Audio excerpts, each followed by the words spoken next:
राधे राधे, जय श्री कृष्ण। आप सभी का हमारे YouTube चैनल पर स्वागत है।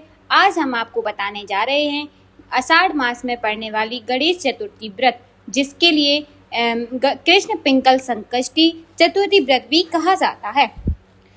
कृष्ण पक्ष की चतुर्थी को यह गणेश चतुर्थी व्रत पड़ता है। इस व्रत को करने से व्यक्ति के सभी संकट दूर होते हैं और मनोकामनाएं भी पूरी होती हैं। इस व्रत की पौराणिक कथा द्वापर युग की है, जब स्वयं भगवान श्री कृष्ण ने धर्मराज युधिष्ठिर को इसका महत्व और कथा सुनाई थी। आइए इस व्रत कथा को विस्तार से जानते हैं। कृष्ण पिंगल संकष्टी चतुर्थी व्रत कथा। द्वापर युग में जब पांडव अपना राजपाट हारकर जंगलों में कष्ट भोग रहे थे, तब धर्मराज युधिष्ठिर ने भगवान श्री कृष्ण से पूछा, हे जनार्दन, आषाढ़ कृष्ण चतुर्थी को किस गणेश की पूजा करनी चाहिए और इस दिन का क्या महत्व है? कृपया मुझे विस्तार से बतलाइए। भगवान श्री कृष्ण ने मुस्कुराते हुए कहा। बोलिए कृष्ण भगवान की जय। हे कुंती पुत्र, आषाढ़ कृष्ण चतुर्थी के दिन लंबोदर गणेश की पूजा की जाती है। बोलिए गणपति बप्पा की जय। इस संदर्भ में एक प्राचीन कथा है जो मैं तुम्हें सुनाता हूँ। प्राचीन काल में महिष्मती नगरी में महिजीत नाम का एक अत्यंत प्रतापी धर्म आत्मा और प्रजावत्सल्य राजा राज्य करता था। राजा ने अपनी प्रजा को संतान की तरह पाला था। उसके राज्य में कोई भी दुखी नहीं था, लेकिन राजा महिजीत की एक बहुत बड़ी चिंता थी कि उनके पास कोई संतान नहीं थी। जैसे जैसे राजा की उम्र बढ़ रही थी, उनकी चिंता और गहरी होती जा रही थी। उनके बाद इस राज्य का क्या होगा? कहते हैं, जिनकी संतान नहीं होती है, उन्हें ना तो इस लोक में और ना परलोक में शांति नहीं मिलती है। उन्होंने संतान प्राप्ति के लिए कई यज्ञ और पुण्यदान किए, लेकिन कोई लाभ नहीं हुआ। फिर ऋषियों ने लोमश महर्षि का आगमन किया। राजा की इस चिंता से उनकी प्रजा और मंत्री भी बहुत दुखी रहने लगे। राजा के हित के लिए मंत्रियों ने और प्रजा कुछ मुख्य लोग वन में गए ताकि किसी सिद्ध महात्मा से इसका उपाय जान सके। वन में भटकते हुए वे महर्षि लोमश के आश्रम पहुंचे। महर्षि लोमश परम ज्ञानी और दीर्घायु थे। राजा के मंत्रियों ने ऋषि को प्रणाम किया और अत्यंत आदरपूर्वक अपनी समस्या बताई।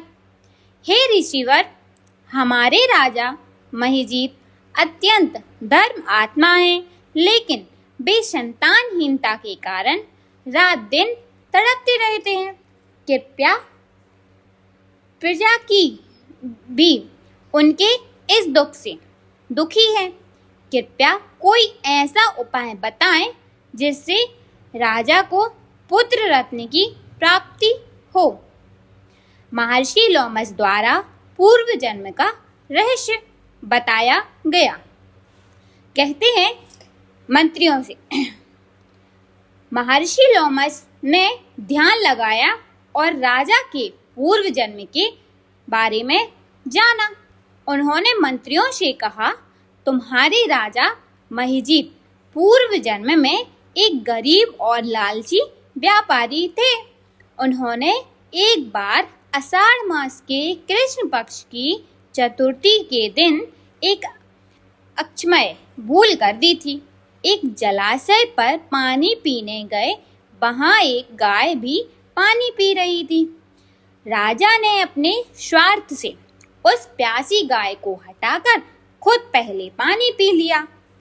ऋषि ने आगे बताया गाय को प्यासा भगाने के इस पाप के कारण वे इस जन्म में संतानहीन हैं, परंतु उन्होंने जीवन में कुछ अच्छे कर्म भी किए थे, जिसकी वजह से उन्हें इस जन्म में राजा का पद मिला।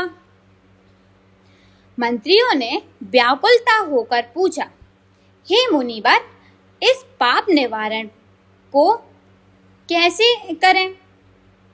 कृपया इसका उपाय बताएं। महर्षि लोमश ने कहा, इसका एक ही उपाय है।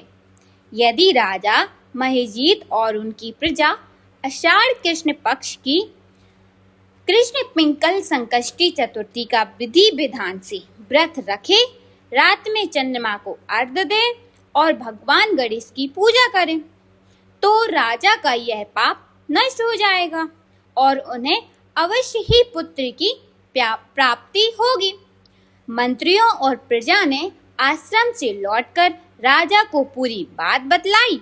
महर्षि कहे अनुसार आषाढ़ कृष्ण चतुर्थी के दिन राजा महिजीत, उनकी रानी और पूरी प्रजा ने मिलकर श्रद्धा पूर्वक व्रत रखा, भगवान गणेश की पूजा की और रात्रि में चंद्रमा को अर्घ्य दिया।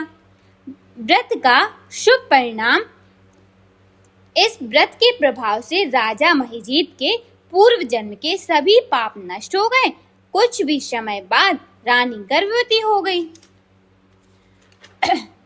और उन्होंने एक अत्यंत सुंदर, तेजस्वी और गणवान पुत्र को जन्म दिया।